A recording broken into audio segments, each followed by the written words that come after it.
మంది రావడానికి కూడా ప్రయత్నించారు. అయితే పోలీసులకు ఎక్కడికెక్కడ బ్యారికేడ్లు వేసి వారిని అక్కడే ఆపేశారు. సో ఆపేయడం వల్ల ఈ చుట్టుపక్కల ప్రాంతాల్లో ఉన్నటువంటి అపార్ట్మెంట్లో వెళ్ళాలనుకున్న వారు కానీ ఎవరైతే వాచ్మెన్స్ కానీ వీళ్ళందరూ ఉన్నారో వాళ్ళు కూడా పర్మిషన్ తీసుకొని వెళ్ళాల్సిన పరిస్థితి. వెహికల్స్, బైక్స్ అన్నీ కూడా ఆల్మోస్ట్ ఈ చుట్టుపక్కల ప్రాంతాల్లో కూడా ఆపేసినటువంటి పరిస్థితి అయితే కనపడుతుంది.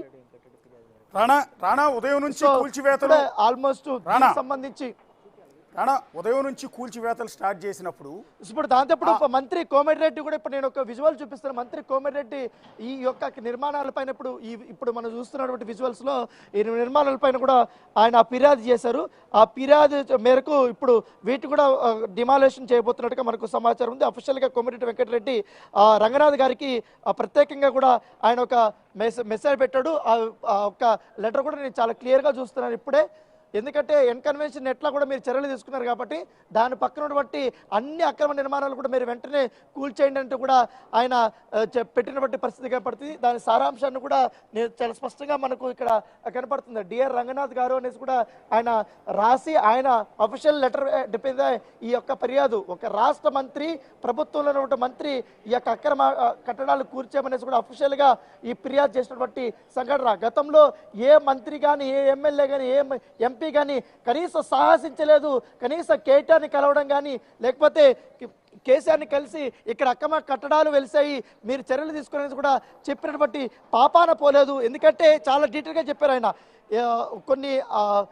కొన్ని అంశాలను కూడా పెట్టడం జరిగింది. ముఖ్యంగా ఈస్ట్ సైడ్ ఉన్నటువంటి తమ్మిడికుంట, కానమేటు విలేజ్, షేర్లింగంపల్లి మండలంలో ఉన్నటువంటి ఈ ప్లేస్లో విచ్ ఇస్ క్లియర్ ఎన్క్రోచ్మెంట్ అనేది కూడా రాయడం జరిగింది. It is also represented that this structure is built with in the FTL ఏరియాకి వస్తుంది అనేసి క్లియర్గా చెప్పడం జరిగింది. దాంతోపాటు protected by raised raining to wall towards the tank water side. అంటే ఇప్పుడు నేను విజువల్లో చూపించాను కూడా అక్కడంతా కూడా వాటర్ ట్యాంకులు కానీ ఇవన్నీ కూడా ఏర్పాటు చేసుకున్నారు. వాళ్ళు అక్రమంగా కూడా ఇది కూడా ఆయన రాయడం జరిగింది. దాంతోపాటు దీనివల్ల ఈ original ground level reducing the water spread area of the కుంట అంటూ కూడా ఈ వాటర్ ఎక్కువ ఈ ప్లేస్కి అంతా రావడానికి ఇబ్బంది అవుతుందనేసి కూడా ఆయన రావడం జరిగింది. దాంతోపాటు ఈ ఎఫ్టిఎల్ మ్యాప్లో చూసుకున్నా కూడా ఈ ప్రాంతం అంతా కూడా ఈ చెరువు కిందకే వస్తుంది అనేసి కూడా ఆయన రావడం జరిగింది. ఇదంతా కూడా ఎన్క్రోచ్ చేశారని కూడా చెప్పారు. ఎన్కన్వెన్షన్ ఏ రకంగా కూల్చేస్తారో ఈ బఫర్ జోన్ సంబంధించిన బౌండరీస్ అంతా కూడా ఎన్క్లోజ్డ్ ఉన్నాయి కాబట్టి వాటిపైన కంపల్సరీ కూడా మీరు చర్యలు తీసుకుని అంటూ కూడా ఆయన రాసడం జరిగింది. దాంతోపాటు ఈ లెటర్తో పాటు ఎఫ్టిఎల్ పరిధిలోకి వచ్చినప్పుడు ఎంతవరకు ఉంది ల్యాండ్ దానికి సంబంధించిన ఫైల్ను కూడా ఆయన సెండ్ చేసినట్టుగా చాలా క్లియర్గా చెప్పారు. దాంతోపాటు ఈ గూగుల్ ఎర్త్ మ్యాప్ను కూడా ఆయన అటాచ్ చేసి రంగనాథ్కి మెయిల్ చేసినట్టుగా తెలుస్తుంది. ప్రత్యేకంగా కూడా ఆయన ఫిర్యాదు కూడా చేసినటువంటి పరిస్థితి పడుతుంది. సో ఇది అఫీషియల్గా. సో మనం ఇందాకే అనుకున్నాము ఈ అపార్ట్మెంట్లు కానీ ఇవి కానీ ఖచ్చితంగా కూల్చేస్తారని. ఇప్పుడు అఫీషియల్గా కూడా ఆయన కూడా ఫిర్యాదు చేస్తారు కాబట్టి ఇవంతా కూడా పూర్తిగా మనకు ఈరోజు సాయంత్రం లోపల ఇవన్నీ కూల్చేసే అవకాశాలు ఉన్నట్టుగా మనకు సమాచారం అందుతుంది. సో మొత్తం ఇది చాలా పెద్ద కాస్ట్లీ ఏరియా. ఏకంగా అంటే ఇప్పుడు ఈ చెట్లు కనబడుతున్న ప్లేస్లో ఆల్రెడీ వేరే వాళ్ళకి అమ్మేసినట్టుగా మనకు సమాచారం ఉంది. దాదాపు కోట్లాది రూపాయలకి అమ్మేసినట్టుగా తెలుస్తుంది. దీని వెనకాల గత ప్రభుత్వంలో పనిచేసినటువంటి ఒక బడా రాజకీయ నేతగా ఉన్నట్టుగా మనకు సమాచారం ఉంది.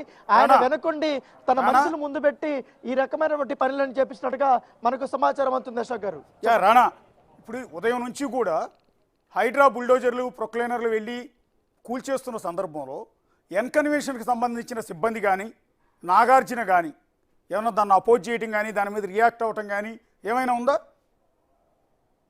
అంటే ముందుగానే నాగార్జునకి ఇన్ఫర్మేషన్ ఇచ్చారా? ఇది అక్రమ కట్టడం కాబట్టి కూల్చివేతకు వస్తున్నామని ముందుగా ఏమైనా సమాచారం ఇచ్చారా?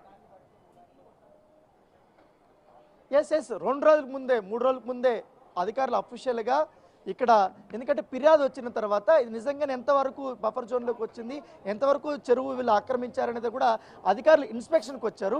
ఇన్స్పెక్షన్కి వచ్చినప్పుడు ఇక్కడ ఎన్కన్వెన్షన్ సంబంధించినటువంటి మేనేజర్స్ ఎవరవుతున్నారో ఆ మేనేజర్స్ను కూడా కలిశారు. కలిసిన తర్వాత మళ్ళీ స్థానికంగా ఉన్నటువంటి వాళ్ళందరితో కూడా కలిసిన తర్వాత వాళ్ళ దగ్గర ఇన్ఫర్మేషన్ అంతా తీసుకొని రంగనాథ్ గారికి చెప్పడము, తర్వాత వాళ్ళ టీం అంతా కూడా దీన్ని పూర్తి స్థాయిలో అన్ని డిపార్ట్మెంట్ల నుంచి కూడా దీని రికార్డులు అంతా కూడా తెప్పించుకోవడం, రికార్డులు తెప్పించిన తర్వాత చెరువు నిజంగానే మామూలుగా అనుకున్నారు అందరూ ఆయన కేవలం 1 ఎకరా మాత్రమే కబ్జా చేసుంటారనేసి చాలా వరకు గత ప్రభుత్వంలో కూడా అందరూ అనుకున్నారు. కాకపోతే 4 ఎకరాల పైచిలుకు వరకు కూడా ఆయన ఆక్రమించేశారు. లోపలంతా కూడా మొత్తం లోపలికి వచ్చేసాడు. చెరువులంతా కూడా పూడ్చే కార్యక్రమాలు కూడా చేస్తున్నారనేసి కూడా అధికారులకు ప్రత్యేకంగా తెలిసింది.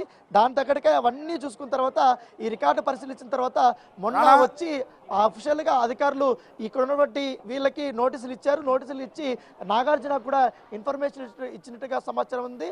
మీరు 2-3 రోజుల్లో మేము దీన్ని డిమాలేషన్ చేయదలుచుకుంటాం. మీకు సంబంధించి ఏమన్నా థింగ్స్ ఉంటే తీసుకుపోమని కూడా చెప్పినట్టు తెలుసు. అయితే నిన్న పొద్దుటి నుంచి కూడా ఈ ఎన్కన్వెన్షన్ సంబంధించి లోపల ఉన్నటువంటి ఫర్నిచర్స్, విలువైనటువంటి అన్ని థింగ్స్ అంతా కూడా తరలించినట్టుగా మనకు సమాచారం ఉంది.